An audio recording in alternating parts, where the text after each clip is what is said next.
Bem-vindos ao nono episódio de O Peregrino. A jornada se aproxima do seu destino, mas os perigos ainda não acabaram. No vídeo de hoje, acompanharemos Cristão e seu companheiro pelas montanhas encantadas, onde o sono da alma é o maior inimigo. Um momento de renovação e o conselho com os pastores, que apontam o caminho final. Fique agora com a leitura. Os peregrinos encontram-se com o adulador. Adormeci novamente e voltei a sonhar. Vi então os mesmos dois peregrinos descendo as montanhas, pelo caminho que levava à cidade. Ora, pouco além das montanhas, no vale à esquerda, ficava a terra da presunção. Atravessando essa terra, via-se uma alameda sinuosa que cruzava o caminho dos peregrinos. Ali encontraram um moço muito vivo que vinha daquelas bandas. Seu nome era Ignorância.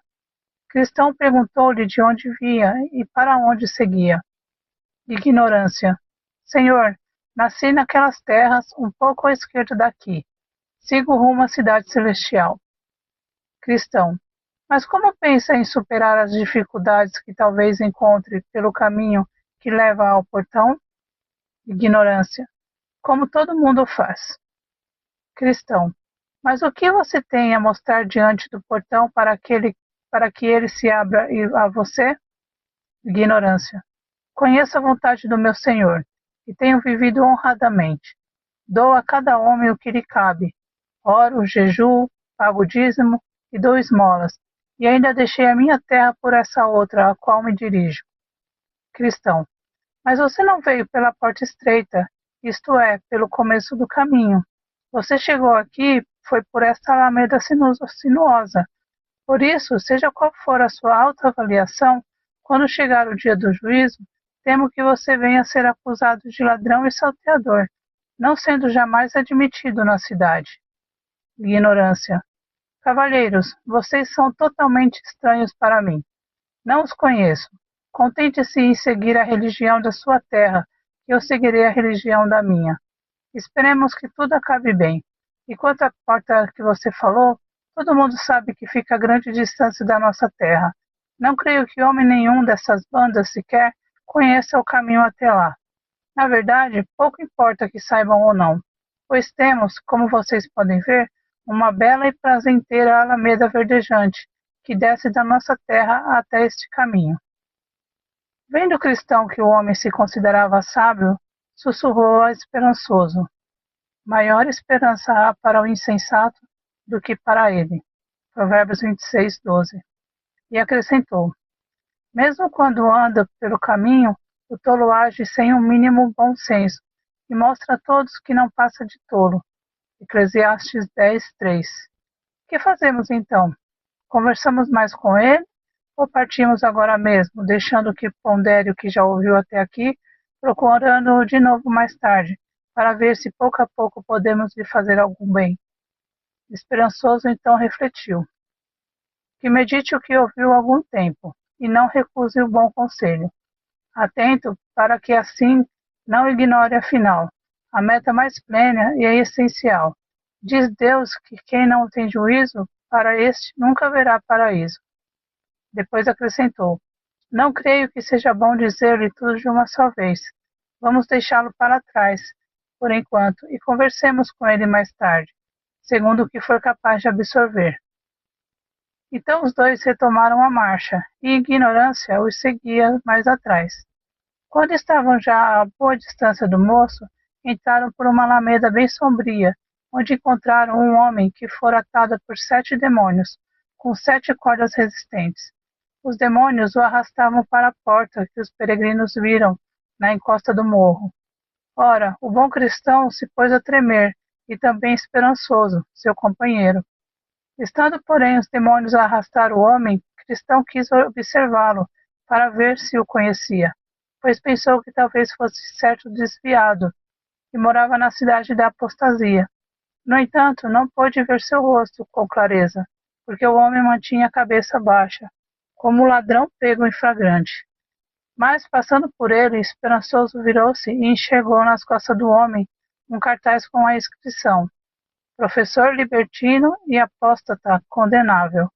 Então disse Cristão ao amigo: agora me lembro de algo que me disseram a respeito de certo fato ocorrido a um bom homem dessas bandas. Chamava-se Pequena Fé, mas era um homem bom e morava no vilarejo da Sinceridade. Foi este o fato. À entrada desse atalho há uma vereda que vem da Porta Larga, denominada Vereda dos Mortos, por causa dos assassinatos comumente perpetrados ali. Ao sair Pequena Fé em peregrinação, como nós agora o fazemos, disse ao amigo, calhou de ele recostar-se ali para dormir. Ora, 3 irmãos, bandidos muito fortes, e cujos nomes eram covardia, descrença e culpa, vinham da Porta Larga por aquela vereda. Assim que viram Pequena Fé, foram correndo até onde ele estava. O bom homem acabava de despertar do sono, continuou o cristão, e se punha de pé para seguir caminho. Mas então o cercaram e com ameaças o fizeram parar. Pequena Fé ficou lívido como cera, sem forças para lutar ou fugir. Gritou então covardia a um dos bandidos: dê-me sua bolsa! Como Pequena Fé relutou em entregá-lo, pois não queria perder o dinheiro, Descrença se aproximou dele e, metendo a mão no bolso do homem, arrancou-lhe uma bolsa cheia de prata. Ladrões, ladrões! Gritou Pequena Fé. Culpa, tomando o enorme porrete que tinha nas mãos, contou Cristão, atingiu Pequena Fé na cabeça, deixando-o estirado no chão com o golpe. Ficou ali a sangrar, como um moribundo, enquanto os bandidos permaneciam ao seu redor. Mas quando esses perceberam que vinha alguém pela estrada, e temendo ser ele um certo Graça Abundante, morador da cidade da Boa Confiança, os 3 trataram de fugir, deixando o bom homem entregue à própria sorte. Ora, depois de algum tempo, Pequena Fé voltou a si, e pondo-se de pé, saiu cambaleando pelo caminho. E foi essa a história. Esperançoso. Mas então tomaram dele tudo o que tinha? Cristão. Não, ele conservou suas joias, pois os ladrões não conseguiram levá-las. Mas o bom homem ficou muito angustiado com a perda, já que os ladrões levaram a maior parte do seu dinheiro para as despesas comuns, restando-lhes apenas uma pequena soma, porém não suficiente para sustentá-lo até o final da viagem. Sendo assim, se não estou mal informado, ele foi forçado a mendigar para comer, pois não podia vender as joias. Mas mesmo mendigando e fazendo tudo o que podia, seguiu de estômago vazio durante a maior parte do restante da viagem. Esperançoso. Não é incrível que não lhe tivessem roubado seu certificado, mediante o qual ele teria admitido no portão celestial. Cristão. É incrível, mas de fato não o levaram. Contudo, não foi por astúcia do homem que os 3 deixaram de fazê-lo, pois estando Pequena Fé apavorado diante da chegada dos bandidos, não tinha forças nem capacidade para esconder nada.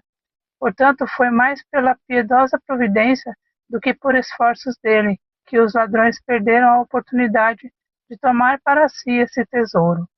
1 Timóteo 1,14. Esperançoso.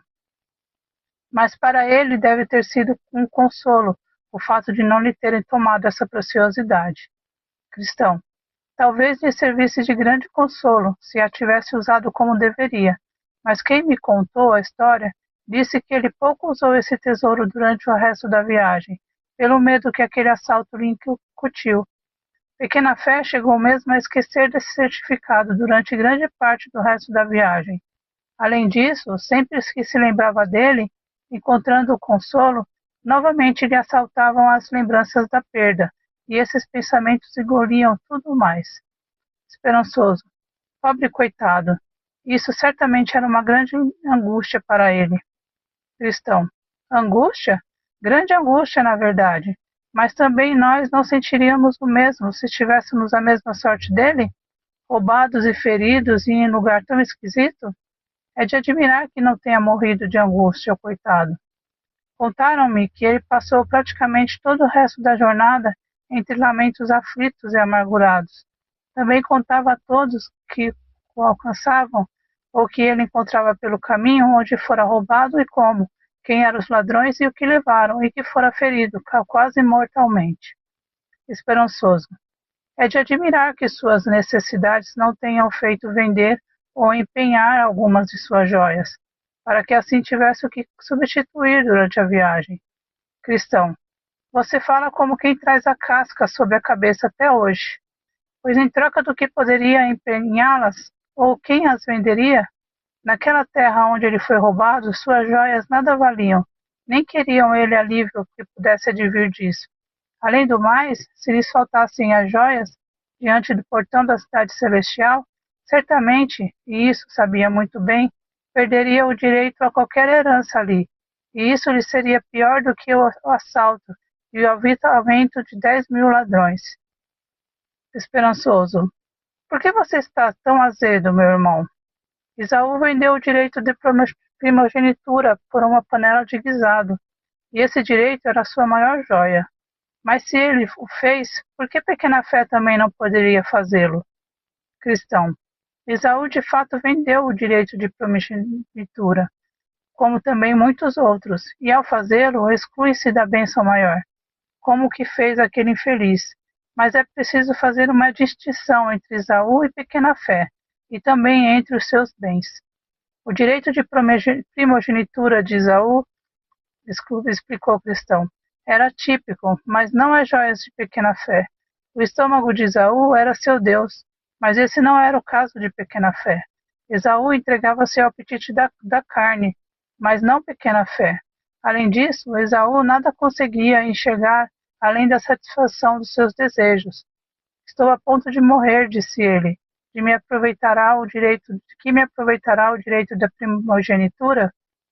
Quanto à pequena fé, porém, continuou o cristão, embora fosse a sua sina não ter senão fé pequena, essa mesma fé o livrava de tais extravagâncias, fazendo-o valorizar suas joias a ponto de não querer vendê-las, como fez Esaú com o direito da primogenitura.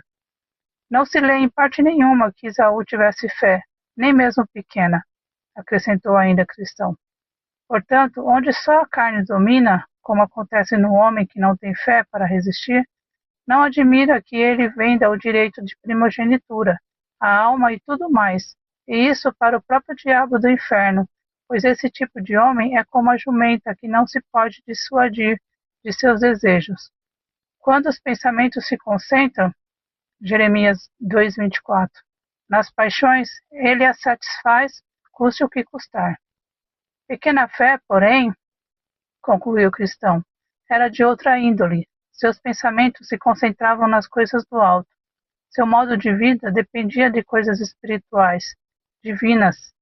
Logo, com que propósito um homem de tal índole venderia suas joias, se houvesse alguém que as comprasse, para encher a cabeça de coisas vãs? Daria ao homem 1 centavo para encher o estômago de feno? Ou será possível convencer a rola a viver de carniça como o corvo? Os infiéis por paixões carnais podem penhorar, hipotecar ou vender sem pestanejar o que têm ou são. Mas os que têm fé salvífica, mesmo pouca, esses não o farão. Aqui, portanto, está o seu erro, meu irmão. Esperançoso. E eu o admito. Porém, a sua severa reflexão quase me deixou irritado. Cristão. Ora, nada fiz senão comparar você a um passarinho dos mais vivos, desses que correm para cá e para lá, em trilhas virgens com a casca ainda grudada à cabeça. Deixe isso de lado e pense na questão em pauta, e tudo ficará bem entre mim e você. Esperançoso.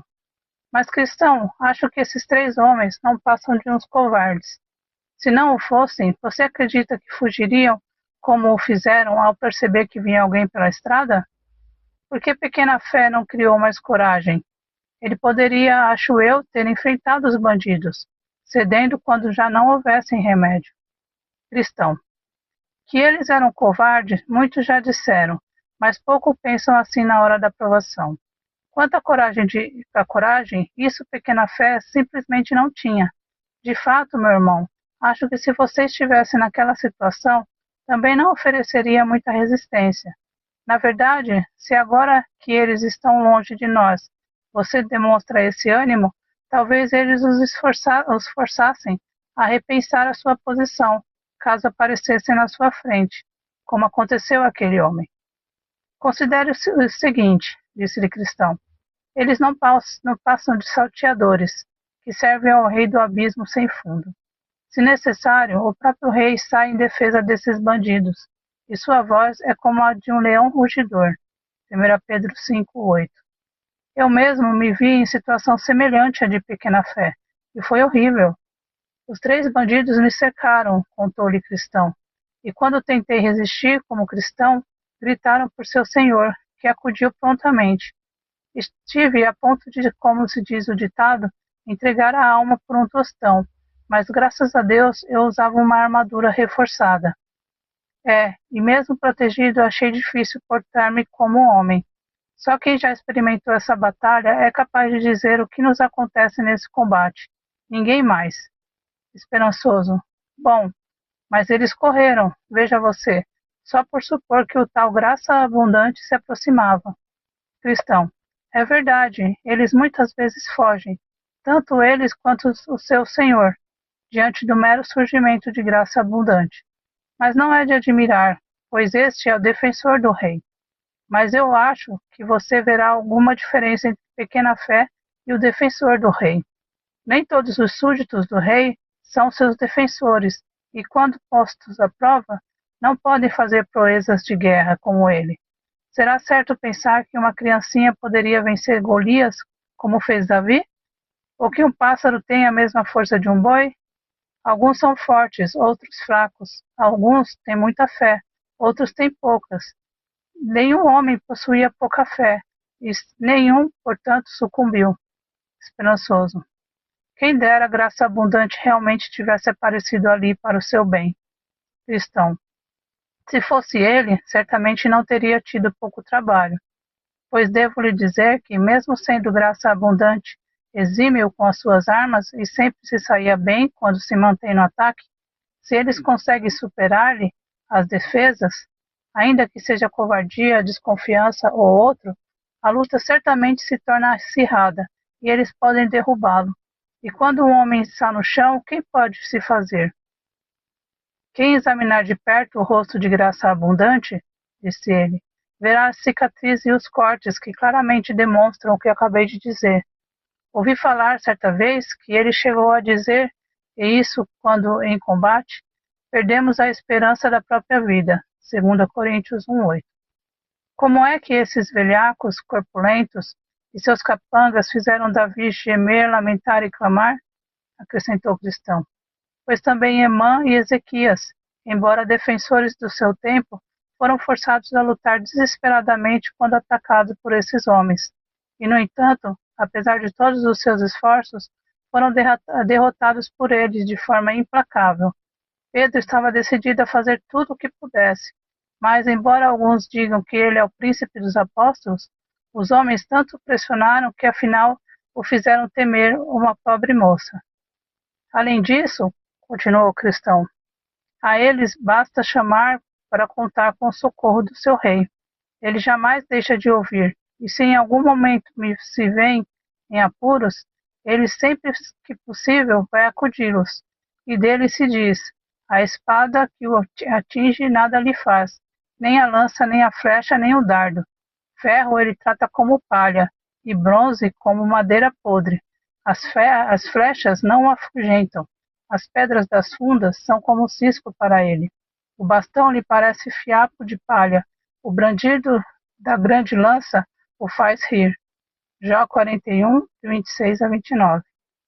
O que pode um homem fazer nessa situação? Prosseguiu o cristão. É verdade que se um homem pudesse ter sempre à mão o cavalo de Jó, com destreza e coragem para cavalgá-lo, poderia fazer coisas notáveis.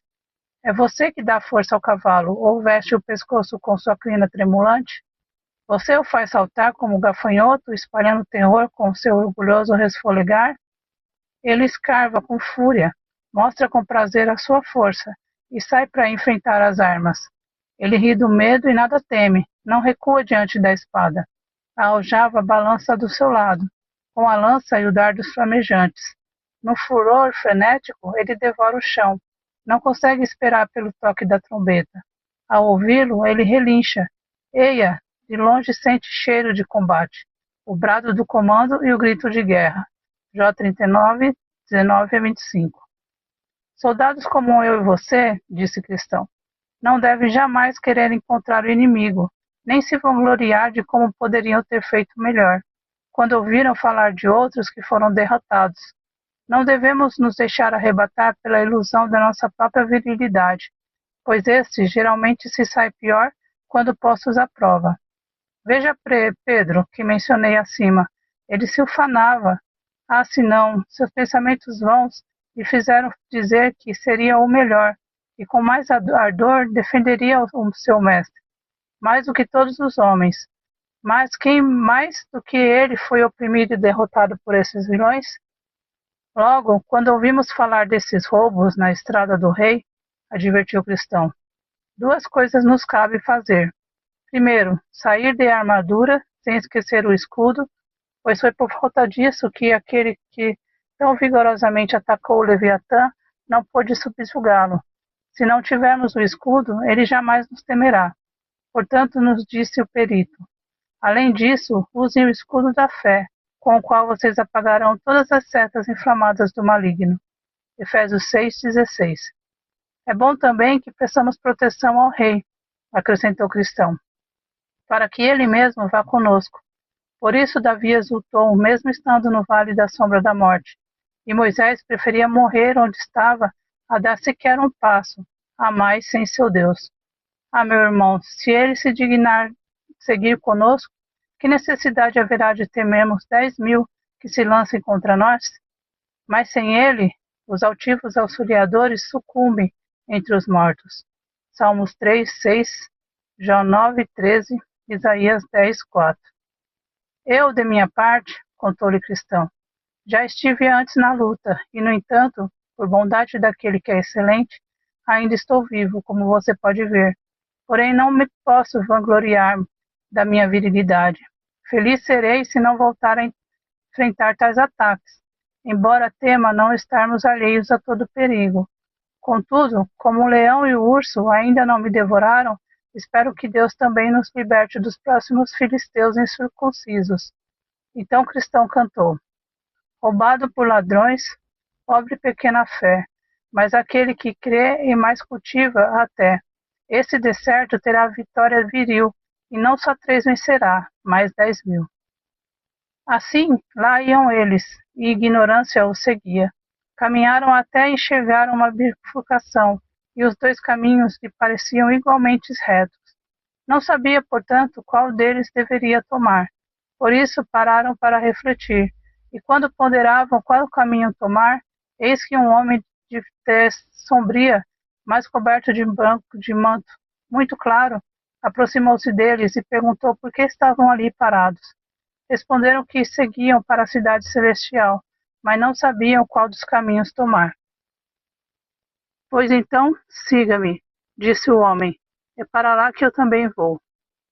Assim, o seguiram por uma trilha, que os desviava do caminho, e pouco a pouco foram se afastando da cidade que tencionava alcançar, tanto que logo rumavam para a direção oposta.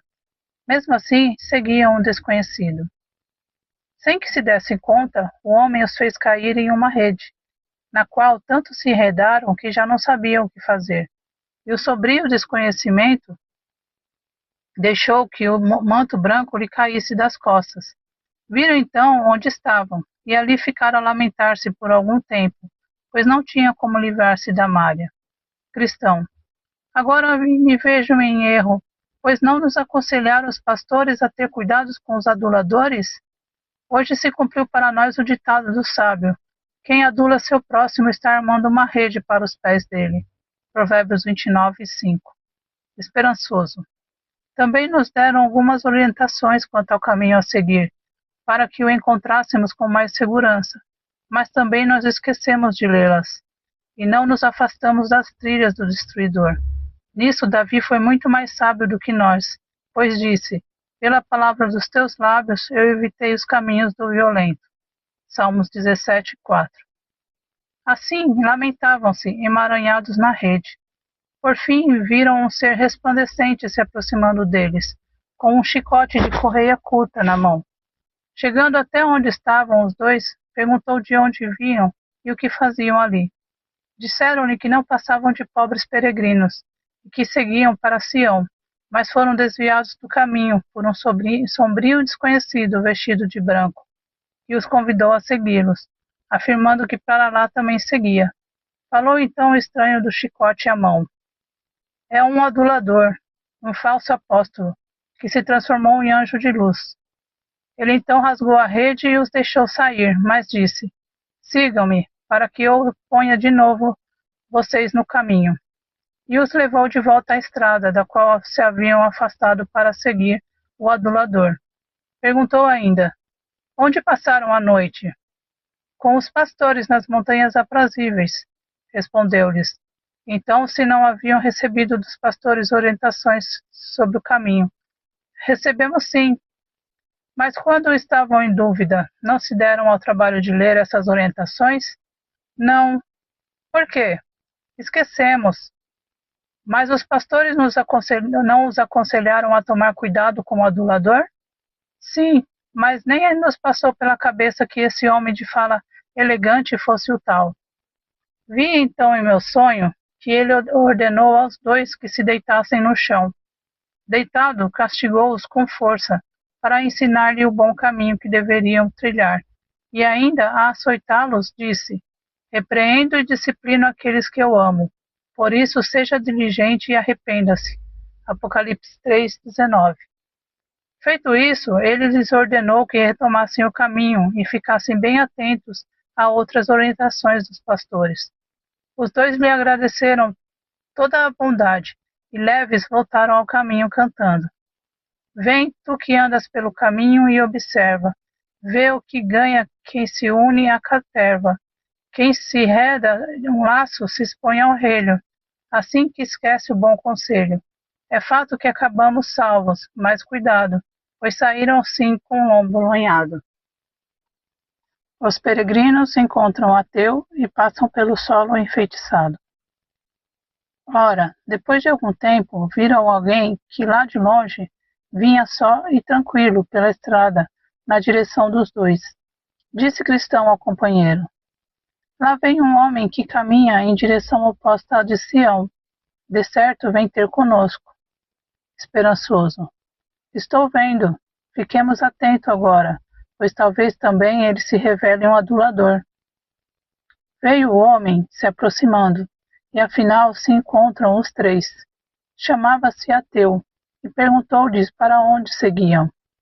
Cristão: vamos para o Monte Sião. Ateu caiu em gostosa gargalhada. Cristão: por que todo esse riso? Ateu: rio por ver que são ignorantes, impondo-se a si mesmo jornada tão tediosa e, no entanto, provavelmente nada terão para compensar seus esforços, senão a própria viagem. Cristão: por quê? Acha que não seremos recebidos? Ateu: recebidos? Esse lugar com que vocês sonham simplesmente não existe. Cristão: não neste mundo, mas sim no que há de vir. Ateu: quando eu estava ainda em minha terra natal, ouvi isso que vocês agora me dizem, e curioso, saí a procurar.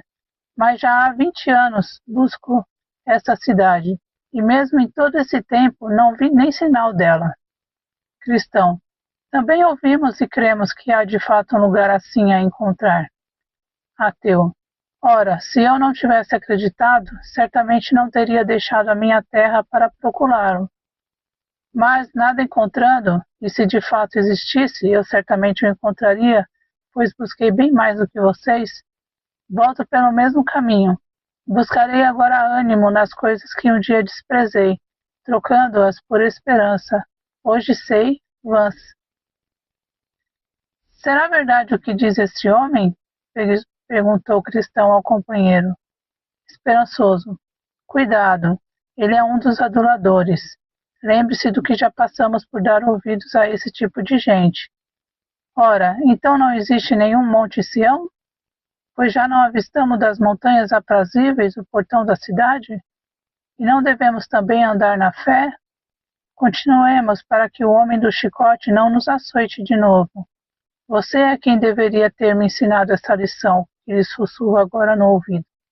Se você parar de ouvir a instrução, meu filho, irá afastar-se das palavras que dão conhecimento. Provérbios 19, 27. Ouça, meu irmão, não lhes dê ouvidos, creiamos para a salvação da alma. Hebreus 10, 39. Cristão, meu irmão, não lhe fiz essa pergunta porque duvidasse da verdade de nossa crença, mas para pô-la à prova e para arrancar de você o fruto da sinceridade de seu coração. Quanto a este homem, sei que está cego pelo Deus deste mundo. Prossigamos nós dois, sabendo que cremos na verdade, e que nenhuma mentira pode vir da verdade. 1 João 2, 21. Esperançoso, agora sim me alegro na esperança da glória de Deus. Afastaram-se então do homem, que rindo deles, seguiu seu caminho. Vi então em meu sonho que caminharam até alcançar certo país. O ar dessa terra deixava os forasteiros naturalmente sonolentos. Ali Esperançoso viu-se bastante entorpecido e pesado de sono. Esperançoso, sinto-me sonolento, tanto que mal consigo manter os olhos abertos. Vamos nos deitar e cochilar um pouco? Cristão, de modo nenhum, pois temo que dormindo, talvez jamais despertemos. Esperançoso, por que, irmão? O sono é agradável ao homem laborioso. Ficaremos revigorados depois de uma soneca. Cristão, não se lembra de que um dos pastores nos alertou sobre o solo enfeitiçado? Com isso, ele quis dizer que não deveríamos dormir. Portanto, não vamos nos entregar ao sono como os outros, mas sim vigiar e permanecer sóbrios. 1 Tessalonicenses 5, 6. Esperançoso, reconheço o meu erro. Se eu estivesse aqui sozinho, certamente dormiria, talvez à custa da minha própria vida. Percebo ser verdade o que disse o sábio. É melhor ter companhia do que estar sozinho. Eclesiastes 4, 9. Até aqui sua companhia tem sido uma bênção para mim, e certamente você terá boa recompensa por seus esforços. Cristão, para espantar a sonolência, então, nada melhor do que uma boa conversa. Esperançoso, ora, como não? Cristão, por onde começamos? Esperançoso, por onde Deus começou conosco, mas por favor, comece com você. Se os santos se acham sonolentos, mofinos, que ouçam o que dizem esses dois peregrinos. Sim, que aprendam com eles, devotados, como manter bem abertos os olhos cansados. A comunhão dos santos, os olhos no eterno, mantém o homem desperto e longe do inferno. Neste momento, o cristão começou dizendo: vou lhe fazer uma pergunta. Como foi que começou a pensar em agir como hoje? Esperançoso. Você pergunta como comecei a buscar o bem da minha alma? Cristão, sim, é essa mesma minha pergunta. Esperançoso. Passei muito tempo hipnotizado pelas coisas que se veem e vendem na nossa feira. Coisas que hoje creio teriam me arrastado à perdição e à destruição, caso nelas eu persistisse. Cristão, que coisas eram essas? Esperançoso. Todos os tesouros e riquezas do mundo. Também adorava a desordem, as orgias, as bebidas, os palavrões, a mentira, a impureza, a inviolação do sábado e muito mais. Tudo o que concorria para a destruição da alma. Mas ouvindo e refletindo sobre as coisas divinas, ouvindo de você e também do amado fiel, que foi morto por sua fé e pelo reto viver na feira das vaidades, finalmente descobri: o fim delas é morte. Romanos 6, 21. E que por causa dessas coisas a ira de Deus vem sobre os que vivem na desobediência.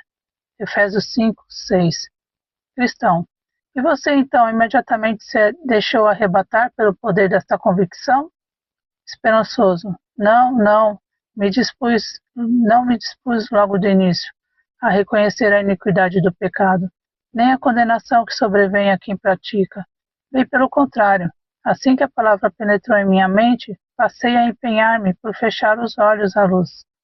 Cristão, mas o que foi que o fez perseverar naquela vida, mesmo diante dos primeiros esforços do bendito Espírito de Deus em você? Esperançoso. Bem, primeiro porque eu ignorava que aquilo fosse a obra de Deus em mim. Nem me passava pela cabeça que é pelo despertar para o pecado que Deus começa a conversão do pecador. Segundo, porque o pecado era ainda muito agradável à carne, e eu relutava em abandoná-lo. Em terceiro lugar, não via como me separar de meus velhos companheiros, pois sua presença e seus atos me eram tão desejáveis, e finalmente as horas em que essas convicções tomavam conta de mim eram tão dolorosas e tão aterrorizantes que o meu coração não podia suportá-las, nem mesmo a lembrança delas. Cristão. Então, ao que parece, às vezes você se via livre dessa sua aflição. Esperançoso. Isso mesmo. Só que ela me voltava à mente outra vez, e então eu ficava tão mal quanto antes, ou mesmo pior. Cristão. Mas o que é que o fazia lembrar os pecados de novo? Esperançoso. Muitas coisas. Por exemplo, se eu encontrasse um bom homem nas ruas, ou se eu ouvisse alguém lendo a Bíblia, ou se a minha cabeça começasse a doer, ou se ficasse sabendo que algum vizinho meu estava doente, ou se eu ouvisse os sinos tocarem pelos mortos, ou se eu mesmo pensasse na morte, ou se ficasse sabendo que alguém morrera de morte súbita, mas especialmente quando eu pensava em que logo chegaria a hora do meu julgamento. Cristão. E você conseguia se livrar com facilidade da culpa do pecado quando ela lhe sobrevinha por algum desses meios? Esperançoso. Não, com o passar do tempo não, pois essas coisas me dominavam a consciência cada vez mais rápido. Depois, se eu sequer pensasse em voltar a pecar, embora os meus pensamentos se revoltassem contra isso, o meu tormento era dobrado. Cristão. O que você fez então? Esperançoso. Cheguei à conclusão de que eu deveria me esforçar por me corrigir, pois senão pensei que certamente seria condenado. Cristão. E de fato se esforçou por corrigir-se? Esperançoso. Sem dúvida nenhuma. Fugi não só dos meus pecados, mas também dos meus companheiros de pecado, e passei a me dedicar a deveres religiosos, como a oração, a leitura, o arrependimento do pecado, o falar a verdade ao próximo, etc. Fiz essas e tantas outras coisas, que nem posso relatar todas elas aqui. Cristão. E então passou a se sentir melhor? Esperançoso. Passei por algum tempo, mas afinal a minha angústia novamente me afligiu, apesar de toda a renovação que me impus. Cristão. Mas como se você já estava renovado? Esperançoso. Por várias razões, especialmente ao lembrar-me das coisas como estas. Todos os nossos atos de justiça são como trapo imundo. Ninguém é justificado pela prática da lei. Quando tiverem feito tudo o que lhes for ordenado, devem dizer, somos servos inúteis. Isaías 64:6, Gálatas 2:16, Lucas 17:10. Além de muitas outras coisas semelhantes. A partir disso, acrescentou esperançoso, comecei a refletir se todas as minhas justiças não passam de trapo imundo. Se pelas obras da lei homem nenhum pode ser justificado, e se depois de ter feito tudo não passamos de servos inúteis, então é pura loucura pensar em alcançar o céu pela lei. E concluiu dizendo, pensei também, se um homem contrai certa dívida no comércio, mas depois passa a pagar à vista tudo o que compra, ainda assim sua antiga dívida permanece na caderneta, e por ela o comerciante pode processá-lo e lançá-lo na prisão, até que esteja quitada. Cristão. Bom, e como você aplicou isso a si mesmo? Esperançoso. Ora, assim pensei comigo.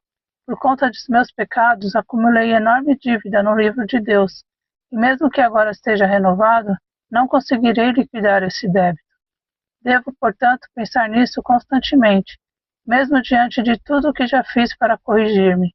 Mas como poderei me livrar da condenação em que me enredei por causa dos pecados do meu passado? Cristão. Muito bem. Ótimo o seu proceder. Mas, por favor, continue. Esperançoso. Outra coisa que me vem perturbando, desde as minhas primeiras reformas, é que ao examinar detidamente o melhor que faço hoje, ainda vejo pecado. Pecado novo, combinado com ao de melhor que faço. Então sou obrigado a concluir que, apesar dos bons conceitos que eu tinha de mim mesmo, e dos meus deveres, a cada novo ato cometo pecado suficiente para ir para o inferno, mesmo que a minha vida anterior fosse imaculada. Cristão, mas o que você fez então? Esperançoso, o que fiz? Simplesmente não sabia o que fazer, até o momento em que enfim criei coragem para abrir o meu coração a Fiel, pois ele e eu nos conhecíamos muito bem. Ele me disse que, ao menos que se eu obtivesse a justiça de um homem, que jamais houvesse pecado, nem eu mesmo, nem toda a justiça do mundo poderia me salvar. Cristão, e você crê que ele disse a verdade? Esperançoso, se ele tivesse me dito isso quando eu me achava contente e satisfeito com as minhas próprias reformas, certamente eu o teria julgado por louco, por seu esforço insano. Mas como hoje percebo que a minha própria insanidade e o pecado que se une aos meus melhores atos, sou forçado a concordar com ele. Cristão, mas quando ele lhe sugeriu isso, você julgou que seria possível encontrar tal homem de quem se podia dizer com justiça que jamais havia pecado? Esperançoso, devo confessar que a princípio as palavras me soaram esquisitas, mas depois de conversar mais com ele, fiquei plenamente convencido dessa verdade. Cristão, você lhe perguntou que homem era esse e como poderia ser justificado por intermédio dele? Esperançoso, perguntei sim, e ele me disse que era o Senhor Jesus, que estava à direita do Altíssimo. E assim, disse ele, a única saída é ser justificada por ele, crendo naquilo que ele mesmo fez nos tempos em que viveu entre nós, para depois sofrer e morrer no madeiro. Perguntei-lhe ainda como é que a justiça desse homem poderia ser tão eficaz, a ponto de justificar outra pessoa perante Deus. E ele me disse que esse homem era o próprio Deus Todo-Poderoso, e o que ele fez, enfrentando a própria morte, não foi por si mesmo, mas por mim, a quem se deveria atribuir seus atos e a dignidade desses, desde que eu cresci nele. Cristão, e o que você fez então? Esperançoso, levantei objeções a essa crença, pois pensava que ele não estaria disposto a me salvar. Cristão, e o que lhe disse então Fiel? Esperançoso, encorajou-me a ir vê-lo. Eu lhe disse que isso seria presunção da minha parte, mas ele disse que não, que eu estava convidado a fazê-lo. Depois me deu um livro ditado por Jesus, para me encorajar a buscá-lo com mais liberdade. A respeito desse livro, disse-me ainda que nele cada i e cada tio eram mais firmes do que o céu e a terra. Perguntei-lhe então, acrescentou esperançoso, o que deveria fazer quando o encontrasse, e ele me respondeu que eu deveria ficar de joelhos e suplicar de todo o meu coração e de toda a minha alma que o Pai se revelasse a mim.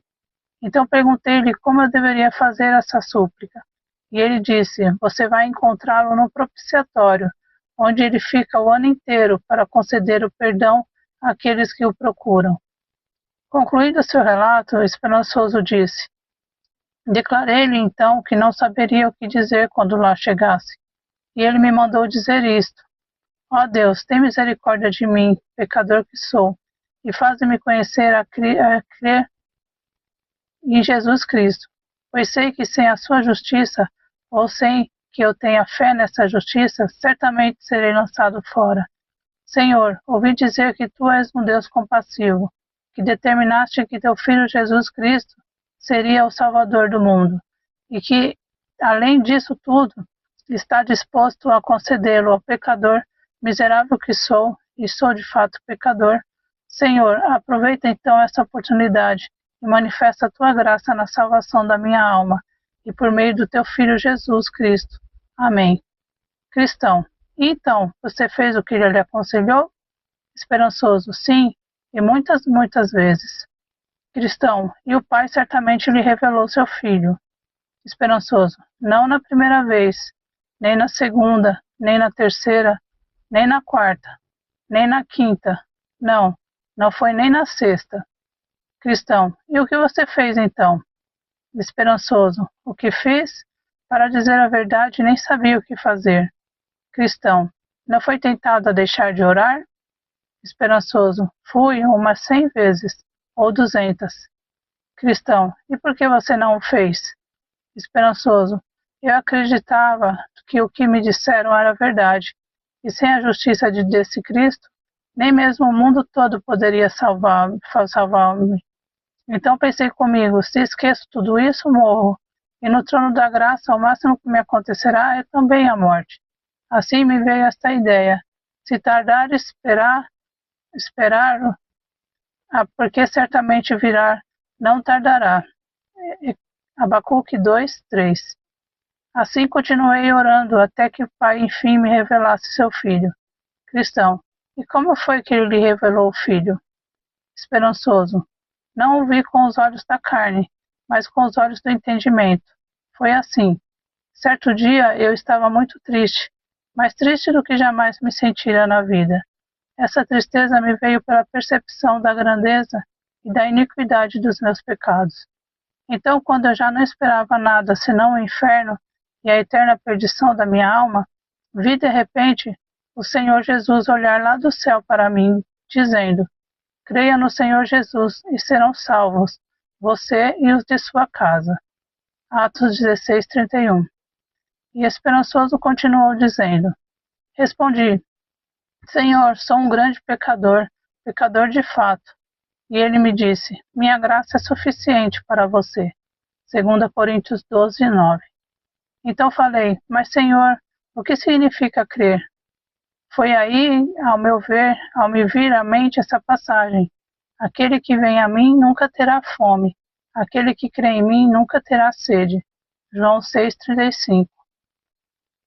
Que percebi que crer e vir são a mesma coisa, e que aquele que vem, ou seja, busca a salvação de Cristo com o coração e o afeto, esse de fato crê em Cristo. Então meus olhos marejavam, emocionou-se esperançoso, e pedi ainda: mas Senhor, será que um grande pecador como eu poderá de fato ser aceito por ti e salvo por ti? E o ouvi dizer: quem vier a mim eu jamais rejeitarei.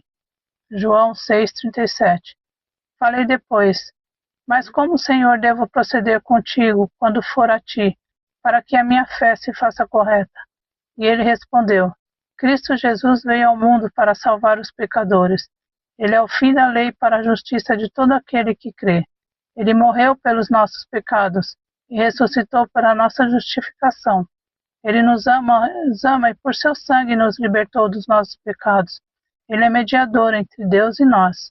Ele vive sempre para interceder por nós.